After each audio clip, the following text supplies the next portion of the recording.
Hello বন্ধুরা, আপনারা কেমন আছেন? আশা করি ভালো আছেন। আজকে আমি চটপটা আম মাখা দেখাবো। আজকে কিন্তু কোনো রান্নার রেসিপি নিয়ে আসিনি। এই আম ছাঁচা, জিভে জল আনা আম ছাঁচা করে দেখাবো। আমি কুশি আম নিয়েছি দুটো। আঁটি হলে অত ভালো লাগে না।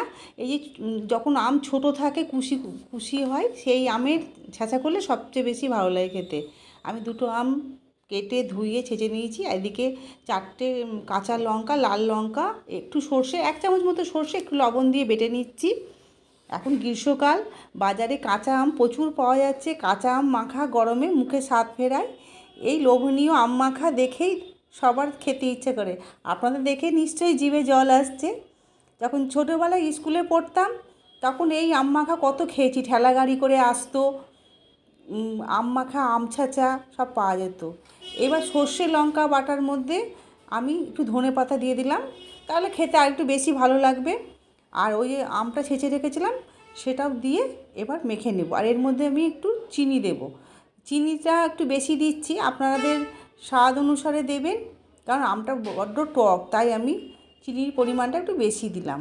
আর সর্ষে তেল দেবো, দিয়ে মেখে নেব। কাঁচা আম মাখা একটি জনপ্রিয় গ্রীষ্মকালীন খাবার, যা কাঁচা আম, লবণ, লঙ্কা, চিনি এবং অন্যান্য মশলার সাথে মিশিয়ে তৈরি করা হয়।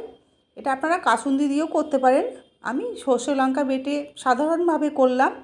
এটি খুব সহজ এবং সুস্বাদু, যা গরমকালে মুখে স্বাদ ফেরায়। আমি নতুন বন্ধুদের উদ্দেশ্যে বলছি, যদি আমার রান্না আপনাদের পছন্দ হয়, প্লিজ আমার চ্যানেলটিকে লাইক, সাবস্ক্রাইব এবং শেয়ার করে দেবেন। নিত্য নতুন রেসিপি পেতে আমার চ্যানেলটিকে ফলো করবেন।